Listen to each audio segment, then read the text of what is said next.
Okay, been a while since I made a video. Something I want to talk about, so I'm gonna go ahead and produce this. Just some current events I've been following. Starting with March 2nd, a tweet by Trump announcing on Twitter that he was going to institute a tariff plan to rein in China's cute, as he phrased it, trade practices. And, of course I had to roll my eyes here because we have yet another special interest ripoff of the American taxpayer, basically. Lobbyists and special interest groups, they all have their pitches, and as most people know, the US government is for sale to the highest bidder, unfortunately for us, the average Americans. And in this case, the most obvious offenders are the military-industrial complex when it comes to buying our government. They have a carousel of foreign boogeymen. Recently it's been Syria, Bashar al-Assad, that's the boogeyman. In order to keep the money flowing into their bank accounts from us, of course, on the backs of the U.S. taxpayer. And, of course, lest we forget, the power of Wall Street's influence as well. They also have their pitches. If you don't bail them out, and then the whole global economy is going to melt down and it's going to be the end of the world. Even though that's not really the case at all. They should have let them fail, but of course they didn't. But that's beside the point. So, yeah, in recent months, we've been seeing that the steel and aluminum special interests, well, they've also got some sway in Washington because money greases those wheels. And they've got their eyes on China. And China is another country that I'm very interested in, and so I've spoken about China quite a lot. And here we go, to sort of confirm this suspicion here, so not to seem as though I'm just some kind of conspiracy theorist rambler. As seen in a tweet by Trump on March 4th, right there.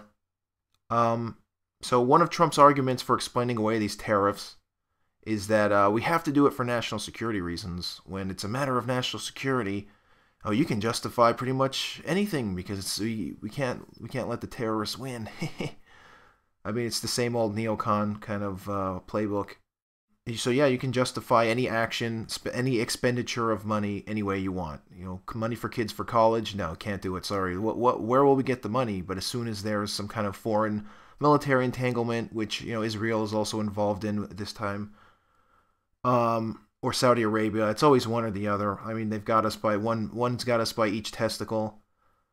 But yeah, so his argument here, Trump's argument as to why we need to impose tariffs on steel and aluminum, have been based on national security reasons. And so basically, in the same breath, what you're getting is, on the one hand, you're serving the domestic steel and aluminum lobby, and then on the other hand, you are simultaneously fueling that war machine, which, George Orwell, it's not meant to be won. The war's meant to be continual because it's just a windfall for Lockheed Martin and Raytheon and so on and so forth, naturally.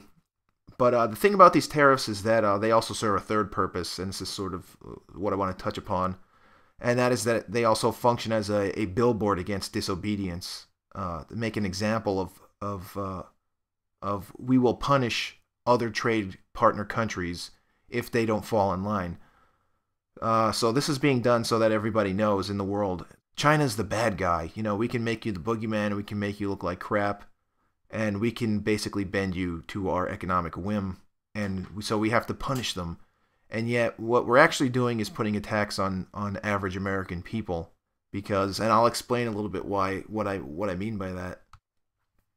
So if you look at our imports, yeah, we import a lot of steel because it's a better deal for us to import steel because we produce so much. Literally there's not enough steel produced domestically for us to meet the demand, and much of that, of course, is because of the military-industrial complex.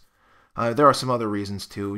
Just construction materials for big projects like bridges and buildings and so forth. And so it's a better deal for us because this is the way the market is meant to work, the free market. If you go to where the best deal is and people get to pick and choose, and that's meant to create competition. And if you're familiar with the theory of free market economics, that's meant to drive prices down and create the best possible outcome for all parties engaged in a so-called voluntary exchange. Now, that's not the way it pans out in reality, generally speaking, but that's what it's supposed to look like on paper. Anyway, the interesting thing about this whole tariff fiasco is that of all the steel imports that we receive, and this is something that's never reported on, of course, it's never reported on, and some no-name nobody who's just got a hobby of following the news and occasionally uploading political videos amongst my other types of videos. But yeah, I'm like the only one who seems to be, and a handful of other people who are sort of no-name people. You're never going to see this on mainstream media. That's basically my point. Is that because who knew this, right? Who knew that we only receive 2% of our steel from China? Like, how many people actually know that? The way the mainstream media covers it is though we receive most of our steel from China, and that's not the case actually. Well, it sort of is, and I'm going to get to why that is. So only 2% comes directly from China. I should actually state that clearly, of our steel imports. And then the rest comes from Canada. Canada is actually our most important steel partner that we have, followed by Brazil and South Korea. So China's way down there. So the point I was going to make here is this is why I say in these videos all the time, you've got to keep your eyes on the political machine that excels in hoodwinking the populace. And that's because the headlines will proudly proclaim in bold font, Trump tariff plan will decimate global economy, or something like that. Trump starts trade war with China, it's going to wreck everything. And meanwhile, a few days later, the details emerge as to what the real plan will look like, and it's typically a far cry from what was initially reported.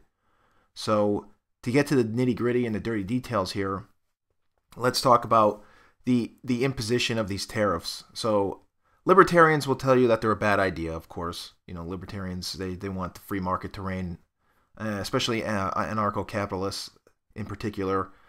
But tariffs are even disliked by people who are on the left. Like many economists who are more socialist in their political leanings will also say, this is just a bad idea. And in this case, judging by the sources presented in this video, it's my belief, at this moment at least, that this highly publicized tariff hullabaloo is just a way for Trump to move attention away from, an economic system that really isn't working for most people. And this is continuing to build on his status as a populist for the upcoming 2020 election. And also to make people believe that he is in fact boosting this failed system, which he promised to do in 2016 when he ran. So this is he's trying to continue proliferating this idea that he is this right-wing populist guy who's all about fixing the economy, when the jobs numbers are actually as abysmal as they've ever been, even under Obama, which, of course he always took to Twitter to complain about. You're cooking the jobs numbers, but yeah, so is Trump. By all means, don't take my word. I want you to independently research all of this material for yourselves. So there's that. Now, 2, continuing with the focus on the foreigners. This is part of his strategy. Continuing with this focus on the foreigners strategy, quote unquote, that served him so well during the 2016 election. So if it ain't broke, don't fix it. It's a classic ploy played by politicians who are generally eyeball deep in a problem of their own making. Blame somebody else. That's the way that you solve this issue. Defer responsibility to some other unnamed sort of phantom group or person or entity of some kind that you can dump all of the responsibility onto and say, it's not my fault. It's the other. So othering basically just continues. So the tariff. So if you can't intelligently manage a society, what do? You demonize and scapegoat your way out of a problem. That's what you do. Now, being a hardliner on immigration, that's the way he did it before, during the 2016 election. It was all about focusing on it. And we do have an immigration problem, and I've mentioned that in past videos of mine, and I'll probably touch upon that topic sometime in the future.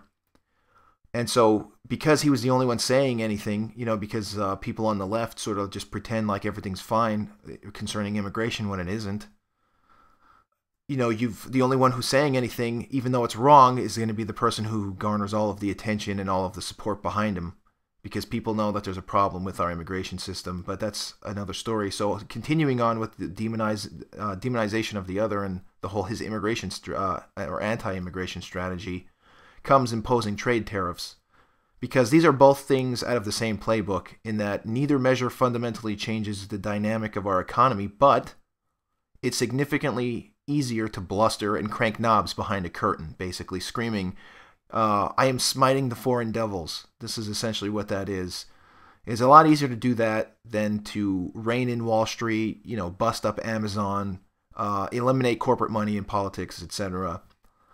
And if you've never watched the movie Network from 1976, I advise that you watch it. Although it's a work of fiction, it's still highly relevant. But yeah, I digress. As I was saying, yeah, here we have these steel and aluminum tariffs, which make great theater because it's another way to smite the foreigner, essentially. So you smite the foreigner on immigration, and you smite the foreigner on trade tariffs, and in this case, the big bad boogeyman that the Trump administration wants us to get angry at is China. And of course, the Chinese politicians, being not all that different from our politicians, from American politicians, will of course have to posture in return and retaliate in all kinds of ways that, while it won't mean much to the huge corporate entities, in the world, will end up hurting normal Americans. And so that's what I was sort of alluding to earlier. And we have an Al Jazeera article here where you can sort of dig into the details here of what's going on. And there's other, I'm just pulling this up, but there are other, if you don't believe me, you can please, by all means, Google this. Because that's what's being reported now. That China has announced 25% tariffs on critical American exports like soybeans and cars, which are a big deal, and they're going to hurt the little guy, more than anybody.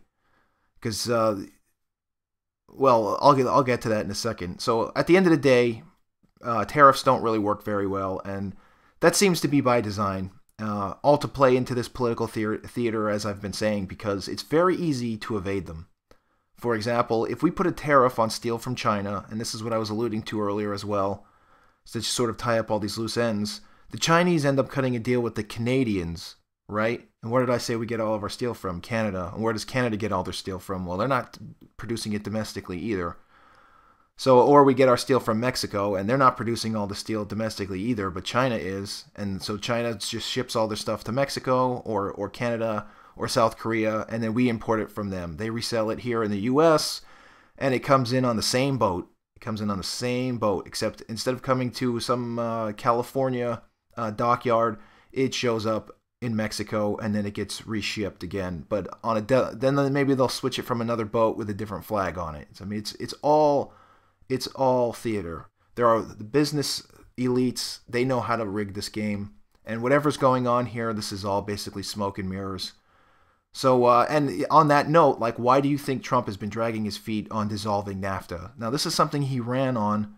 NAFTA's horrible trade deals. This was part of this, all played into his populism. Bernie Sanders also ran on this idea of doing away with NAFTA because it screws over the little guy. Now, another thing is, as far as NAFTA, and like I said here, all the sources are here. You can see this on the screen here, and I will have all the links in the description box, as I always do. And now another thing is, over half of the goods that come from China they're not Chinese goods. This is one of those things people say, oh man, Chinese goods. It says made in China on it, no wonder it broke. But actually that's not a flaw in Chinese craftsmanship. That's actually, those schematics and whatnot get sent over there from American subsidiaries, or subsidiaries of American corporations, that is, like most famously Nike. And Nike headquarters, that's based in wherever it is, somewhere here in the United States, is the one where that comes from. We want you to use single stitch on the sneakers instead of double stitch so that they don't last quite as long, and then they wear out, and then you'll have to make a repeat purchase. And this is a phenomenon that's known as planned obsolescence. And this is not conjecture. You can look this up. Just Google this, please, by all means. So yeah, you have all these consumer goods that come from China, and this is what also those tariffs would affect. And of course, the business elite is not going to allow that, because you got all these consumer goods coming from American or subsidiaries of American corporations, as I was saying, like most famously Nike and others, many others, that went over there in the 70s, to produce cheaper goods specifically for the American market, but they went there to produce it with cheaper materials sourced from China and cheaper labor also from China. Because of labor unions and what have you here in the United States that have raised our middle class, of course, but that's a problem when you are a big business tycoon. You want to destroy labor. But that's another story. Yeah, so Trump would be smiting them also by closing off their market, and that's going to make them angry, and they'll lose their investments, so they'll have to take corrective actions, which again is only going to end up in a negative outcome for the American economy and therefore the little guy. So it doesn't make a whole lot of sense economically to actually go through with any of this as any sort of long-term plan to boost the American economy. And this is why I'm saying it's all theater, it's all smoke and mirrors. And like I said, you make a big blustery showing in the media, and then of course, all the headlines read one thing, and then a few days later or a few weeks later, as the finer details come to light, it's on page 6, buried, somewhere. They bury the story deep in the newspaper. It's a very sort of Huxleyan tactic where you just bury things underneath an avalanche of irrelevant information. But anyway, just like everything politicians do, generally speaking, this is just more political theater, because this kind of thing certainly isn't limited to Trump. I mean, that's obvious. This has been going on. I mean, with Obama, and I mentioned many things that went on with Obama that are very much, I mean, Trump is mirroring him step by step in a lot of ways, no matter how much he may have criticized him while he was president. And Trump was just a sort of bystander opining on Twitter. So you use charged rhetoric to try and build a political base big enough to survive to the next election cycle. That's what you do. And which seems to be all anyone in Washington, mostly cares about, is just surviving to the next election cycle and being reelected so that you can continue to pull favors for your donors and for lobbyists and things, and big business interests and things of that sort, military-industrial complex, so on and so forth. And in Trump's case, I mean, it makes a lot of sense to continue talking a big game like he's still campaigning. I mean, he's been nonstop campaigning since he won. He's still been campaigning, essentially. And I mean, this is even more so important to him because he lost the popular vote. So he might be really feeling some pressure to secure a second term, and I think that's what's going on here.